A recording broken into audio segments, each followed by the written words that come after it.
Bienvenue sur Classique en lecture. Arsène Lupin, gentleman cambrioleur, de Maurice Leblanc, lu par Isabelle. Arsène Lupin en prison. Il n'est point de touristes dignes de ce nom qui ne connaissent les bords de la Seine et qui n'aient remarqué, en allant des ruines de Jumièges aux ruines de Saint-Vendrigne, l'étrange petit château féodal du Malaquis, si fièrement campé sur la roche en pleine rivière. L'arche d'un pont le relie à la route. La base de ses tourelles sombres se confond avec le granit qui le supporte. Bloc énorme détaché d'on ne sait quelle montagne et jeté là par quelque formidable convulsion. Tout autour, l'eau calme du grand fleuve joue parmi les roseaux et des bergeronnettes tremblent sur la crête humide des cailloux. L'histoire du Malaquis est rude, comme son nom, revêche comme sa silhouette. Ce ne fut que combat, siège, assaut, rapine et massacre. Aux veillées du pays de Caux, on évoque en frissonnant les crimes qui s'y commirent. On raconte de mystérieuses légendes. On parle du fameux souterrain qui conduisit jadis à l'abbaye de Jumièges et au manoir d'Agnès Sorel, la belle amie de Charles VII. Dans cet ancien repère de héros et de brigands, habite le baron Nathan Cahorn, le baron Satan, comme on l'appelait jadis à la bourse, où il s'est enrichi un peu trop brusquement. Les seigneurs du Malaquis, ruinés, lui ont vendu pour un morceau de pain la demeure de leurs ancêtres. Il y a installé ses admirables collections de meubles et de tableaux, de faïences et de bois sculptés. Il y vit seul, avec 3 vieux domestiques. Nul n'y pénètre jamais. Nul n'a jamais contemplé dans le décor de ces salles antiques les 3 Rubens qu'il possède, ses 2 Watteau, sa chaire de Jean Goujon et tant d'autres merveilles arrachées à coups de billets de banque aux plus riches habitués des ventes publiques. Le baron Satan a peur. Il a peur non point pour lui, mais pour les trésors accumulés avec une passion si tenace et la perspicacité d'un amateur que les plus padrés des marchands ne peuvent se vanter d'avoir induit en erreur. Il les aime. Il les aime âprement, comme un avare, jalousement comme un amoureux. Chaque jour, au coucher du soleil, les 4 portes bardées de fer, qui commandent les 2 extrémités du pont et l'entrée de la cour d'honneur, sont fermées et verrouillées. Au moindre choc, des sonneries électriques vibraient dans le silence. Du côté de la Seine, rien à craindre, le roc s'y dresse à pic. Or, un vendredi de septembre, le facteur se présenta comme d'ordinaire à la tête de pont. Et selon la règle quotidienne, ce fut le baron qui entrebâilla le lourd battant. Il examina l'homme aussi minutieusement que s'il ne connaissait pas déjà, depuis des années, cette bonne face réjouie et ces yeux narquois de paysan. Et l'homme lui dit en riant : « C'est toujours moi, monsieur le baron. Je ne suis pas un autre qui aurait pris ma blouse et ma casquette. »« Sait-on jamais ?» répliqua Cahorn. Le facteur lui remit une pile de journaux, puis il ajouta : « Et maintenant, monsieur le baron, il y a du nouveau. »« Du nouveau ? » ?»« Une lettre, et recommandée encore. » Isolé, sans amis ni personne qui s'intéressât à lui, jamais le baron ne recevait de lettres, et tout de suite, cela lui parut un événement de mauvais augure, dont il avait lieu de s'inquiéter. Quel était ce mystérieux correspondant qui venait le relancer dans sa retraite ? « Il faut signer, monsieur le baron. » Il signa en maugréant. Puis il prit la lettre, attendit que le facteur eût disparu au tournant de la route, et après avoir fait quelques pas de long en large, il s'appuya contre le parapet du pont et déchira l'enveloppe. Elle portait une feuille de papier quadrillé avec cet en-tête manuscrit : « Prison de la Santé, Paris. » Il regarda la signature : « Arsène Lupin. » Stupéfait, il lut : « Monsieur le baron, il y a dans la galerie qui réunit vos 2 salons un tableau de Philippe de Champaigne, d'excellente facture, qui me plaît infiniment. Vos Rubens sont aussi de mon goût, ainsi que votre petit Watteau. Dans le salon de droite, je note la crédence Louis XIII, la tapisserie de Beauvais, le guéridon Empire, signé Jacob, et le bahut Renaissance.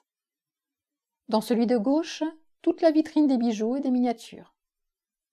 Pour cette fois, je me contenterai de ces objets qui seront, je crois, d'un écoulement facile.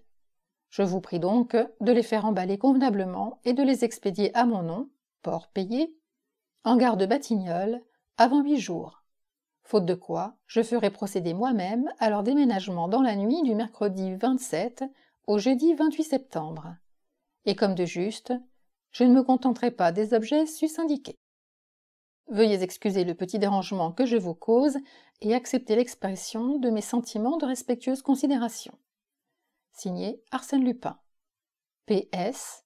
Surtout ne pas m'envoyer le plus grand des bateaux. Quoique vous l'ayez payé 30 000 francs à l'hôtel des ventes, ce n'est qu'une copie, l'original ayant été brûlé sous le directoire par Barras un soir d'orgie. Consultez les mémoires inédits de Garat. Je ne tiens pas non plus à la châtelaine Louis XV, dont l'authenticité me semble douteuse. Cette lettre bouleversa le baron Cahorn. Signée de tout autre, elle l'eût déjà considérablement alarmé, mais signée d'Arsène Lupin... Lecteur assidu des journaux au courant de tout ce qui se passait dans le monde, en fait de vol et de crime, il n'ignorait rien des exploits de l'infernal cambrioleur. Certes, il savait que Lupin, arrêté en Amérique pour son ennemi Ganimard, était bel et bien incarcéré, que l'on introduisait son procès, avec quelle peine. Mais il savait aussi que l'on pouvait s'attendre à tout de sa part. D'ailleurs, cette connaissance exacte du château, de la disposition des tableaux et des meubles, était un indice des plus redoutables. Qui l'avait renseigné sur des choses que nul n'avait vues. Le baron leva les yeux et contempla la silhouette farouche du Malaquis, son piédestal abrupt, l'eau profonde qui l'entoure, et haussa les épaules. Non, décidément, il n'y avait point de danger. Personne ne pouvait pénétrer jusqu'au sanctuaire inviolable de ses collections. Personne soit, mais Arsène Lupin... Pour Arsène Lupin, est-ce qu'il existe des portes, des ponts-levis, des murailles? À quoi servent les obstacles les mieux imaginés, les précautions les plus habiles, si Arsène Lupin décidait d'atteindre le but? Le soir même, il écrivit au procureur de la République de Rouen. Il envoyait la lettre de menace et réclamait aide et protection. La réponse ne tarda point. Le nommé Arsène Lupin étant actuellement détenu à la Santé, surveillé de près et dans l'impossibilité d'écrire, la lettre ne pouvait être que l'œuvre d'un mystificateur.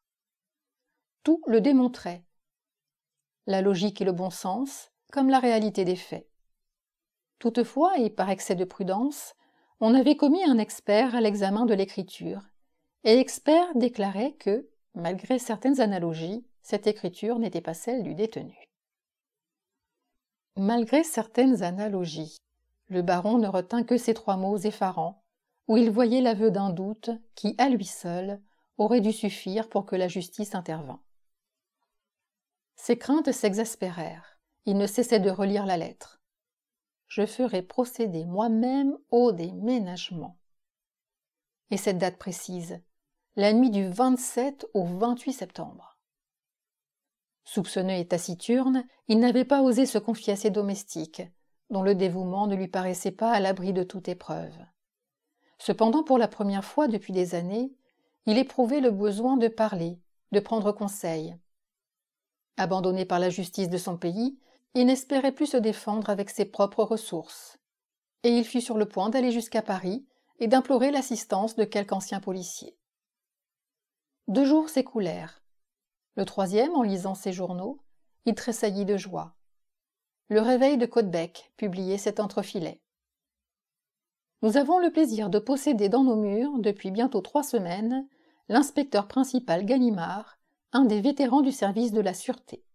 M. Ganimard, à qui l'arrestation d'Arsène Lupin, sa dernière prouesse, a valu une réputation européenne, se repose de ses longues fatigues en taquinant le goujon et la blette. Ganimard, voilà bien l'auxiliaire que cherchait le baron Cahorn. Qui mieux que le retors et le patient Ganimard saurait déjouer les projets de Lupin? Le baron n'hésita pas. 6 kilomètres séparent le château de la petite ville de Caudebec. Il les franchit d'un pas allègre, en homme que surexcite l'espoir du salut. Après plusieurs tentatives infructueuses pour connaître l'adresse de l'inspecteur principal, il se dirigea vers les bureaux du Réveil, situés au milieu du quai. Il y trouva le rédacteur de l'Entrefilet, qui, s'approchant de la fenêtre, s'écria « Ganimard ? Mais vous êtes sûr de le trouver le long du quai, la ligne à la main ?» C'est là que nous avons lié connaissance, et que j'ai lu par hasard son nom gravé sur sa canne à pêche.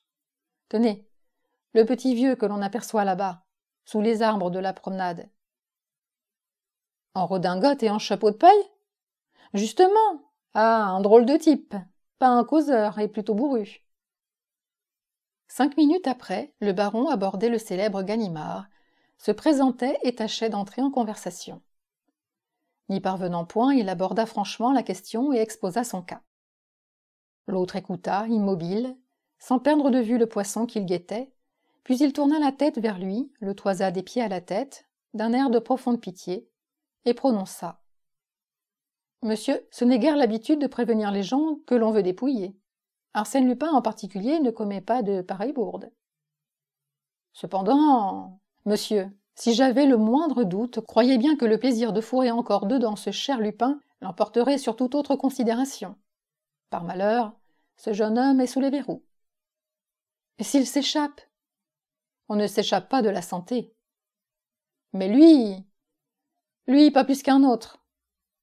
Cependant, eh bien, s'il s'échappe, tant mieux. Je le repenserai. En attendant, dormez sur vos 2 oreilles et n'effarochez pas davantage cette tablette. La conversation était finie. Le baron retourna chez lui, un peu rassuré par l'insouciance de Ganimard. Il vérifia les serrures, espionna les domestiques, et 48 heures se passèrent pendant lesquelles il arriva presque à se persuader que, somme toute, ses craintes étaient chimériques. Non, décidément, comme l'avait dit Ganimard, on ne prévient pas les gens que l'on veut dépouiller. La date approchait. Le mardi matin, veille du 27, rien de particulier. Mais à 3 heures, un gamin sonna.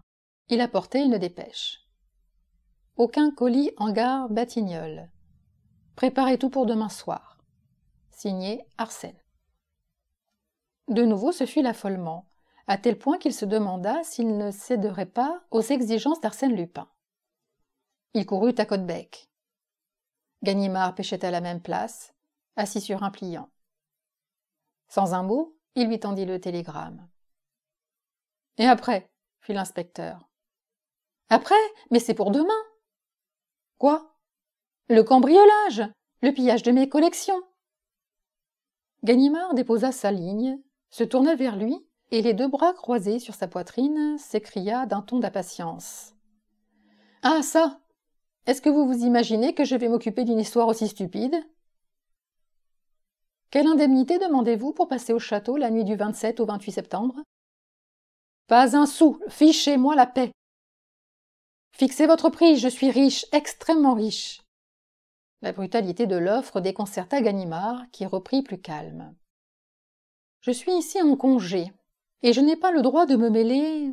Personne ne le saura. Je m'engage, quoi qu'il arrive, à garder le silence. Oh, il n'arrivera rien. Eh bien, voyons, 3000 francs, est-ce assez ? L'inspecteur huma une prise de tabac, réfléchit et laissa tomber. Soit. Seulement, je dois vous déclarer loyalement que c'est de l'argent jeté par la fenêtre. Ça m'est égal. En ce cas. Et puis après tout, est-ce qu'on sait, avec ce diable du Lupin, il doit avoir à ses ordres toute une bande. Êtes-vous sûr de vos domestiques ? Ma foi. Alors ne comptons pas sur eux. Je vais prévenir par dépêche 2 gaillards de mes amis qui nous donneront plus de sécurité.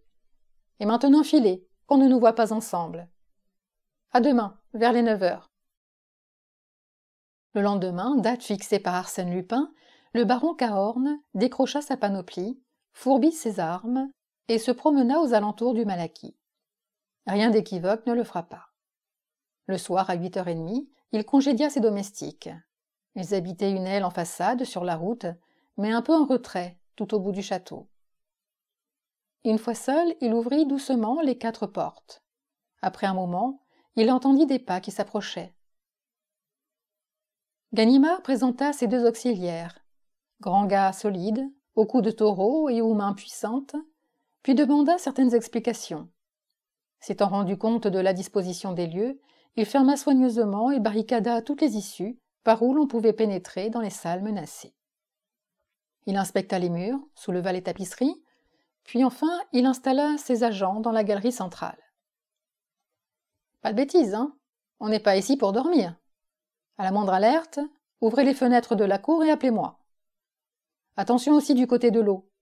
10 mètres de falaise droite, des diables de leur calibre, ça ne les effraie pas. » Il les ferma, emporta les clés et dit au baron. « Et maintenant, à notre poste. » Il avait choisi pour y passer la nuit une petite pièce, pratiquée dans l'épaisseur des murailles d'enceinte, entre les 2 portes principales, et qui était jadis le réduit du veilleur. Un Judas s'ouvrait sur le pont, un autre sur la cour. Dans un coin, on apercevait comme l'orifice d'un puits. « Vous m'avez dit, monsieur le baron, que ce puits était l'unique entrée des souterrains, et que, de mémoire d'homme, elle est bouchée. » « Oui. Donc, à moins qu'il n'existe une autre issue ignorée de tous, sauf d'Arsène Lupin, ce qui semble un peu problématique, nous sommes tranquilles. » Il aligna 3 chaises, s'étendit confortablement, alluma sa pipe et soupira. « Vraiment, monsieur le baron, il faut que j'aie rudement envie d'ajouter un étage à la maisonnette où je dois finir mes jours, pour accepter une besogne aussi élémentaire. Je raconterai l'histoire à l'ami Lupin, il se tiendra les côtes de rire. » Le baron ne riait pas. L'oreille aux écoutes, il interrogeait le silence avec une inquiétude croissante. De temps en temps, il se penchait sur le puits et plongeait dans le trou béant, un œil anxieux. 11 heures, minuit, 1 heure sonnèrent. Soudain, il saisit le bras de Ganimard, qui se réveilla en sursaut. « Vous entendez ?»« Oui. »« Qu'est-ce que c'est ?»« C'est moi qui ronfle. »« Non, écoutez !» Parfaitement, c'est la corne d'une automobile. Eh bien, il est peu probable que Lupin se serve d'une automobile comme bélier pour démolir votre château. Aussi, monsieur le baron, à votre place, je dormirai, comme je vais avoir l'honneur de le faire à nouveau. Bonsoir. Ce fut la seule alerte. Ganimard put reprendre son somme interrompu. Et le baron n'entendit plus que son ronflement sonore et régulier. Au petit jour, ils sortirent de leur cellule. Une grande paix sereine, la paix du matin au bord de l'eau fraîche, enveloppait le château. Cahorn, radieux de joie, Ganimard, toujours paisible, ils montèrent l'escalier. Aucun bruit, rien de suspect. « Que vous avais-je dit, monsieur le baron ?»« Au fond, je n'aurais pas dû accepter, je suis honteux. » Il prit les clés et entra dans la galerie. Sur 2 chaises, courbées, les bras ballants, les 2 agents dormaient. « Tonnerre de nom d'un chien !» grogna l'inspecteur. Au même instant, le baron poussait un cri. « Les tableaux ! La crédence !» Il balbutiait, suffoquait, la main tendue vers les places vides, vers les murs dénudés où pointaient des clous, où pendaient les cordes inutiles. « Le watteau disparu ! Les Rubens envolés ! Les tapisseries décrochées ! Les vitrines vidées de leurs bijoux ! Et mes candélabres Louis XVI, et le chandelier du Régent, et ma Vierge du XIIe. » Il courut d'un endroit à l'autre, effaré, désespéré. Il rappelait ses prix d'achat, additionnait les pertes subies, accumulait des chiffres, tout cela pêle-mêle, en mots indistincts, en phrases inachevées. Il trépignait, il se convulsait, fou de rage et de douleur. On aurait dit un homme ruiné, qui n'a plus qu'à se brûler la cervelle. Si quelque chose eût pu le consoler, c'eût été de voir la stupeur de Ganimard. Contrairement au baron, l'inspecteur ne bougeait pas, lui. Il semblait pétrifié, et l'œil vague. Il examinait les choses. Les fenêtres, fermées. Les serrures des portes, intactes. Pas de brèche au plafond. Pas de trou au plancher. L'ordre était parfait. Tout cela avait dû s'effectuer méthodiquement, d'après un plan inexorable et logique. Arsène Lupin, murmura-t-il, effondré. Soudain, il bondit sur les 2 agents comme si la colère enfin le secouait. Il les bouscula furieusement et les injuria. Ils ne se réveillèrent point. « Diable, fit-il, est-ce que par hasard ?» Il se pencha sur eux, tour à tour, les observa avec attention. Ils dormaient, mais d'un sommeil qui n'était pas naturel. Il dit au baron: « On les a endormis. »« Mais qui ?»« Eh, lui, parbleu, ou sa bande, mais dirigée par lui. C'est un coup de sa façon. La griffe y est bien. »« En ce cas, je suis perdu, rien à faire. »« Rien à faire. »« Mais c'est abominable, c'est monstrueux. » »« Déposez une plainte. »« À quoi bon ? » ?»« Dame, essayez toujours. La justice a des ressources. »« La justice, mais vous voyez bien par vous-même. Tenez, en ce moment, où vous pourriez chercher un indice, découvrir quelque chose, vous ne bougez même pas. »« Découvrir quelque chose avec Arsène Lupin ? Mais, mon cher monsieur, Arsène Lupin ne laisse jamais rien derrière lui. Il n'y a pas de hasard avec Arsène Lupin. J'en suis à me demander si ce n'est pas volontairement qu'il s'est fait arrêter par moi, en Amérique. Alors je dois renoncer à mes tableaux, à tout ? Ce sont des perles de ma collection qu'il m'a dérobées. Je donnerai une fortune pour les retrouver. Si on ne peut rien contre lui, qu'elle dise son prix. Ganimard le regarda fixement. Ça, c'est une parole sensée. Vous ne la retirez pas ? Non, non, non. Mais pourquoi ? Une idée que j'ai. Quelle idée ? Nous en reparlerons si l'enquête n'aboutit pas. Seulement, pas un mot de moi, si vous voulez que je réussisse. Il ajouta entre ses dents. Et puis, vrai, je n'ai pas de quoi me vanter. Les deux agents reprenaient peu à peu connaissance avec cet air hébété de ceux qui sortent du sommeil hypnotique. Ils ouvraient des yeux étonnés, ils cherchaient à comprendre. Quand Ganimard les interrogea, ils ne se souvenaient de rien. « Cependant, vous avez dû voir quelqu'un ?»« Non. »« Rappelez-vous ?»« Non, non. »« Et vous n'avez pas bu ?» Ils réfléchirent, et l'un d'eux répondit: « Si, moi j'ai bu un peu d'eau. »« De l'eau de cette carafe ?»« Oui. »« Moi aussi, déclara le second. » Ganimard la sentit, la goûta. Elle n'avait aucun goût spécial, aucune odeur. « Allons, fit-il, nous perdons notre temps. Ce n'est pas en 5 minutes que l'on résout les problèmes posés par Arsène Lupin. Mais, parbleu, je jure bien que je le repincerai. Il gagne la seconde manche. À moi la belle. » Le jour même, une plainte en vol qualifié était déposée par le baron Cahorn contre Arsène Lupin, détenu à la Santé. Cette plainte, le baron la regretta souvent quand il vit le Malaquis livré aux gendarmes, aux procureurs, aux juges d'instruction, aux journalistes et à tous les curieux qui s'insinuent partout où ils ne devraient pas être. L'affaire passionnait déjà l'opinion. Elle se produisait dans des conditions si particulières, le nom d'Arsène Lupin excitait à tel point les imaginations que les histoires les plus fantaisistes remplissaient les colonnes des journaux et trouvaient créance auprès du public. Mais la lettre initiale d'Arsène Lupin, que publia l'Écho de France, et nul ne sut jamais qui en avait communiqué le texte, cette lettre où le baron Cahorn était effrontément prévenu de ce qui le menaçait, causa une émotion considérable. Aussitôt des explications fabuleuses furent proposées. On rappela l'existence des fameux souterrains, et le parquet, influencé, poussa ses recherches dans ce sens. On fouilla le château de haut en bas, on questionna chacune des pierres, on étudia les boiseries et les cheminées, les cadres des glaces et les poutres des plafonds.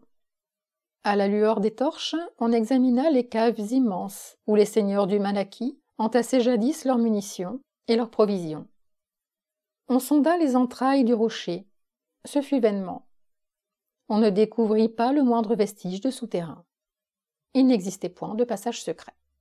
« Soit, répondait-on de tous les côtés, mais des meubles et des tableaux ne s'évanouissent pas comme des fantômes. Cela s'en va par des portes et par des fenêtres, et les gens qui s'en emparent s'introduisent, ou s'en vont également par des portes et des fenêtres. Quels sont ces gens ? Comment se sont-ils introduits ?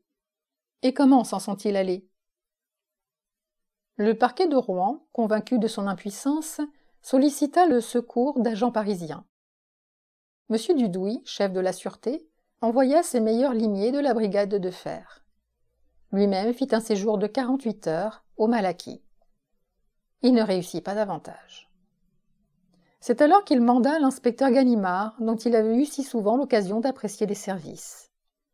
Ganimard écouta silencieusement les instructions de son supérieur, puis, hochant la tête, il prononça.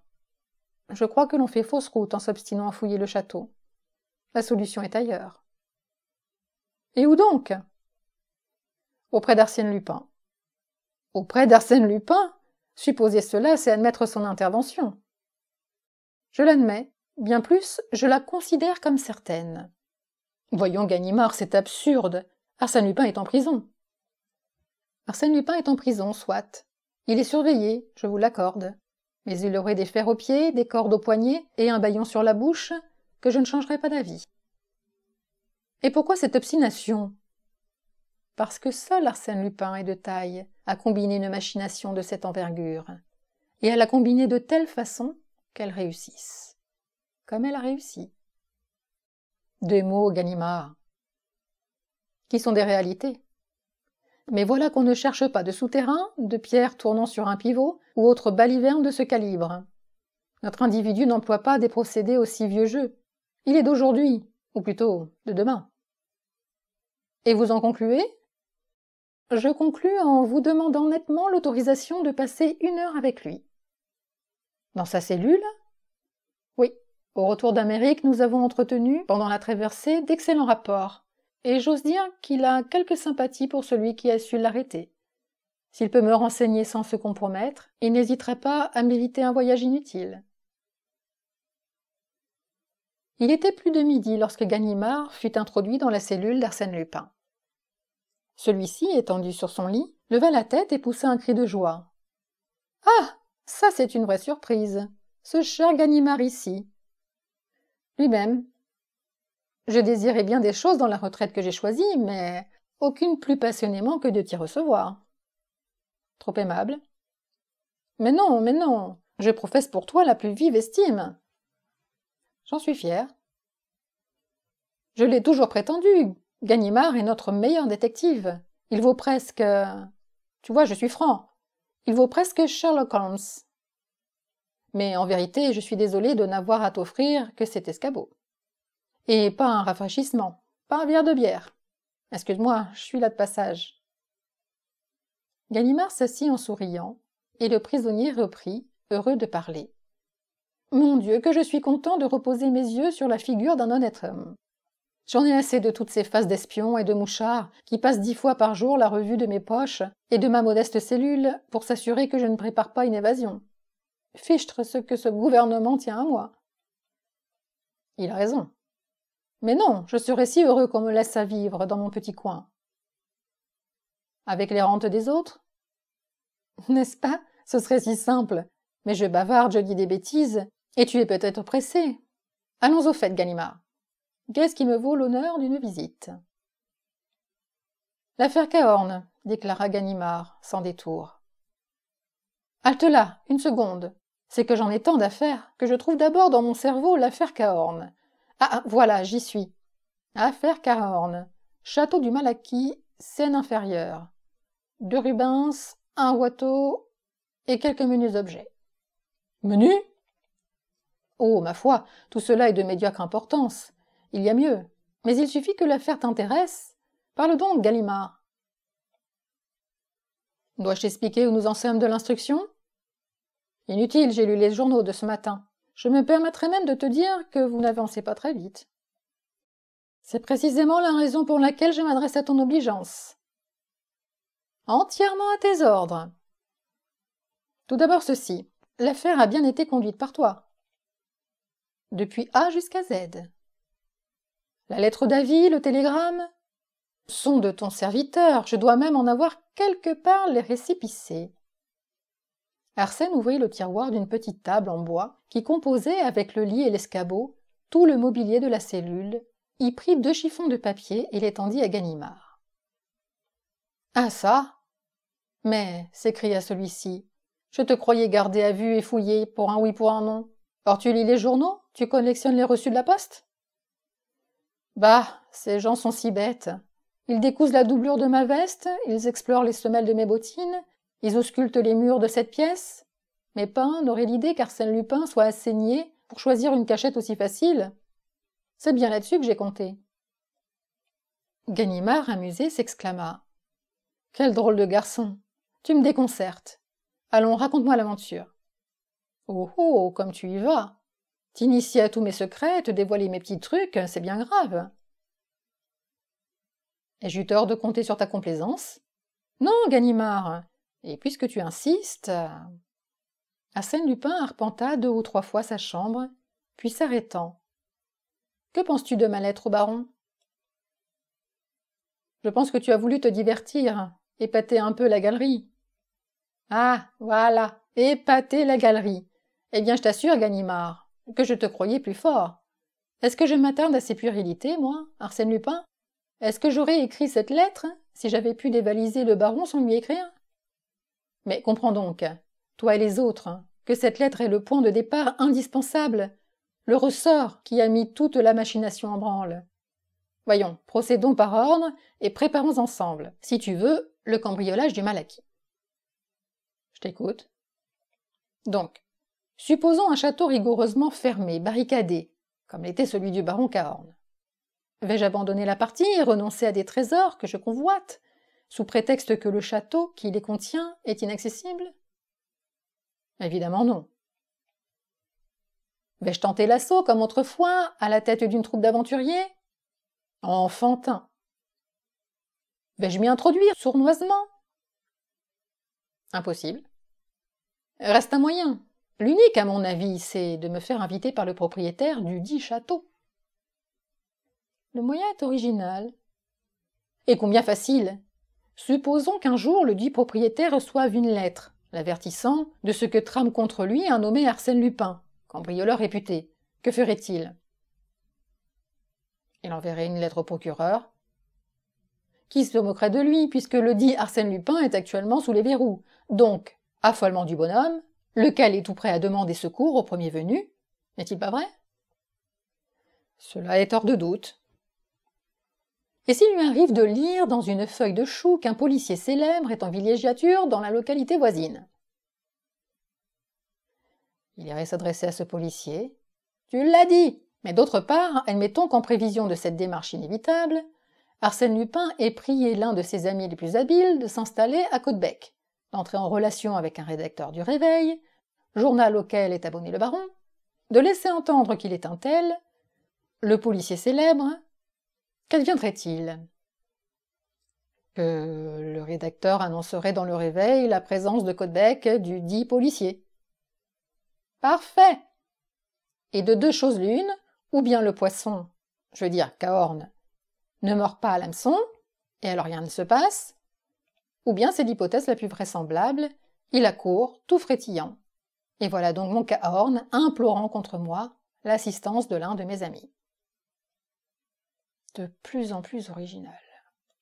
Bien entendu, le pseudo-policier refuse d'abord son concours, là-dessus, dépêche d'Arsène Lupin, épouvante du baron qui supplie de nouveau mon ami, et lui offre tant pour veiller à son salut.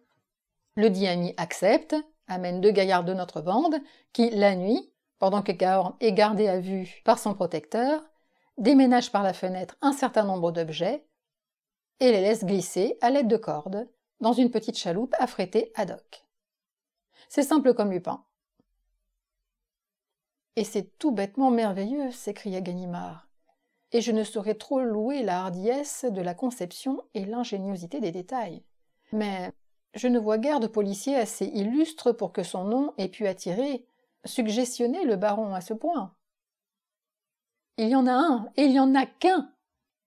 Lequel? Celui du plus illustre, de l'ennemi personnel d'Arsène Lupin, bref, de l'inspecteur Ganimard. Moi? Toi-même, Ganimard. Et voilà ce qu'il y a de délicieux. Si tu vas là-bas, et que le baron se décide à causer, tu finiras par découvrir que ton devoir est de t'arrêter toi-même, comme tu m'as arrêté en Amérique. Hein? La revanche est comique. Je fais arrêter Ganimard par Ganimard. Arsène Lupin riait de bon cœur. L'inspecteur, assez vexé, se mordait les lèvres. La plaisanterie ne lui semblait pas mériter de tels accès de joie. L'arrivée d'un gardien lui donna le loisir de se remettre. L'homme apportait le repas qu'Arsène Lupin, par faveur spéciale, faisait venir du restaurant voisin. Ayant déposé le plateau sur la table, il se retira. Arsène s'installa, rompit son pain, en mangea 2 ou 3 bouchées et reprit. « Mais sois tranquille, mon cher Ganimard. Tu n'iras pas là-bas. Je vais te révéler une chose qui te stupéfiera. L'affaire Cahorn est sur le point d'être classée. » « Hein ? Sur le point d'être classée, te dis-je. Allons donc, je quitte à l'instant le chef de la sûreté. Et après ? Est-ce que M. Dubois en sait plus long que moi sur ce qui me concerne ?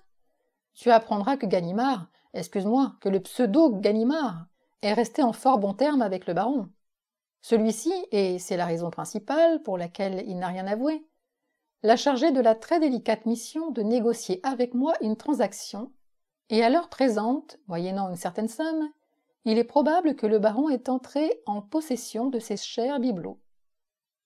Le retour de quoi il retirera sa plainte. Donc, plus de vol, donc il faudra bien que le parquet abandonne. Ganimard considéra le détenu d'un air stupéfait. « Et comment sais-tu tout cela ?»« Je viens de recevoir la dépêche que j'attendais. »« Tu viens de recevoir une dépêche ?»« À l'instant, cher ami. Par politesse, je n'ai pas voulu la lire en ta présence, mais si tu m'y autorises... » « Tu te moques de moi, Lupin. »« Veuille, mon cher ami, décapiter doucement cet œuf à la coque. Tu constateras par toi-même que je ne moque pas de toi. » Machinalement, Ganimard obéit et cassa l'œuf avec la lame d'un couteau. Un cri de surprise lui échappa. La coque vide contenait une feuille de papier bleu. Sur la prière d'Arsène, il la déplia. C'était un télégramme, ou plutôt une partie de télégramme, auquel on avait arraché les indications de la poste. Il lut. Accord conclu, 100 000 balles livrées, tout va bien. 100 000 balles, fit-il. Oui, 100 000 francs. C'est peu, mais enfin, les temps sont durs. Et j'ai des frais généraux si lourds. Si tu connaissais mon budget, un budget de grande ville. Ganimard se leva. Sa mauvaise humeur s'était dissipée. Il réfléchit quelques secondes, embrassa d'un coup d'œil toute l'affaire pour tâcher d'en découvrir le point faible. Puis il prononça d'un ton où il laissait franchement percer son admiration de connaisseur. « Par bonheur, il n'en existe pas des douzaines comme toi, sans quoi il n'y aurait plus qu'à fermer boutique. » Arsène Lupin prit un petit air modeste et répondit. « Bah, il fallait bien se distraire, occuper ses loisirs, d'autant que le coup ne pouvait réussir que si j'étais en prison. »« Comment ?» s'exclama Ganimard. « Ton procès, ta défense, l'instruction, tout cela ne te suffit donc pas pour te distraire ?»« Non, car j'ai résolu de ne pas assister à mon procès. »« Oh oh !» Arsène Lupin répéta posément. « Je n'assisterai pas à mon procès. »« En vérité ? Ah, ça, mon cher, t'imagines-tu que je vais pourrir sur la paille humide ? Tu m'outrages. Arsène Lupin ne reste en prison que le temps qui lui plaît. Pas une minute de plus. » Il eût peut-être été plus prudent de commencer par ne pas y entrer, objecta l'inspecteur d'un ton ironique. « Ah, monsieur Raille, monsieur se souvient qu'il a eu l'honneur de procéder à mon arrestation. Sache, mon respectable ami, que pas plus toi qu'un autre n'eût pu mettre la main sur moi si intérêt beaucoup plus considérable ne m'avait sollicité à ce moment critique. »« Tu m'étonnes. » Une femme me regardait, Ganimard, et je l'aimais.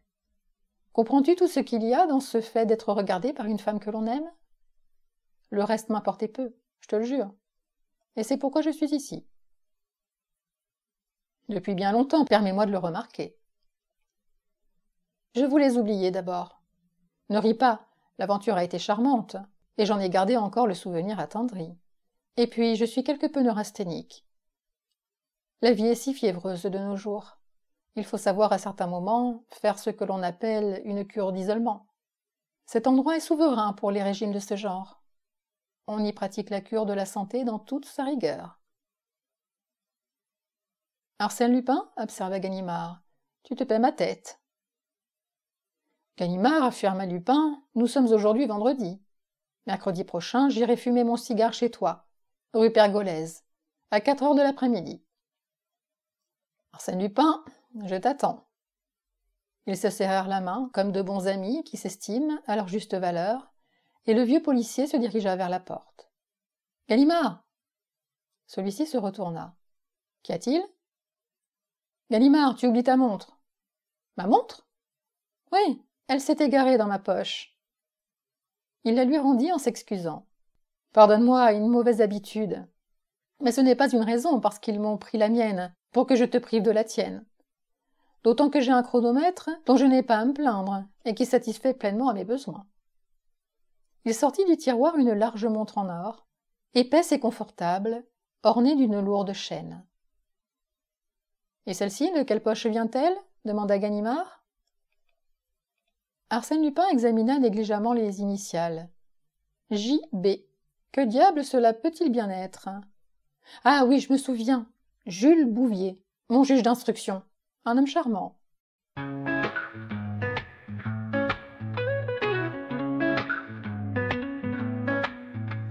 Arsène Lupin, maître du mystère, gentleman cambrioleur, plus léger que l'air. Dans l'ombre il se glisse, un sourire au coin. Le monde est son jeu, il n'a peur de rien. Sous la lune argentée, il trace sa route, avec une grâce sans aucun doute. Les coffres-forts s'ouvrent sous ses doigts, un clin d'œil suffit, et les trésors sont à lui. Les policiers courent après son ombre, mais lui disparaît dans la nuit sombre. Un geste élégant, un pas feutré, et Lupin s'évapore sans laisser de clé. Arsène Lupin, maître du mystère, gentleman cambrioleur, plus léger que l'air. Dans l'ombre il se glisse, un sourire au coin. Le monde est son jeu, il n'a peur de rien. Il se joue des barons et des rois, les riches tremblent quand il est là. Mais son code d'honneur est clair et précis, il ne vole jamais sans raison, sans merci. L'amour des défis, des énigmes subtiles, c'est sa passion qui le rend indocile. Les bijoux, les toiles et les pierres fines, pour Arsène Lupin, de l'adrénaline. Arsène Lupin, maître du mystère, gentleman cambrioleur, plus léger que l'air. Dans l'ombre il se glisse, un sourire au coin. Le monde est son jeu, il n'a peur de rien. À chaque coup il laisse une carte signée, son nom en lettres d'or toujours bien gravé. Il joue avec l'esprit des puissants, des faibles, mais toujours avec style et un brin espiègle. Et quand l'aube se lève sur ses exploits, il n'est déjà plus qu'un souvenir là-bas. Un murmure dans l'air, un souffle de vent, le gentleman cambrioleur, toujours gagnant. Arsène Lupin, maître du mystère, gentleman cambrioleur, plus léger que l'air. Dans l'ombre il se glisse, un sourire au coin. Le monde est son jeu, il n'a peur de rien. Arsène Lupin, éternel fantôme, le roi des voleurs, comme une icône. D'un clin d'œil au cœur et jamais vaincu, avec élégance, il nous salue.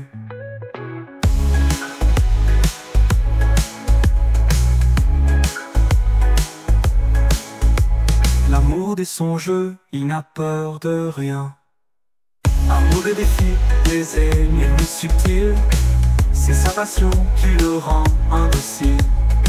Les bijoux, les toiles et les pierres fines, pour Arsène Lupin, de l'adrénaline. Amour des défis, des énigmes subtiles, c'est sa passion qui le rend indocile. Les bijoux, les toiles et les pierres fines, pour Arsène Lupin, de l'adrénaline.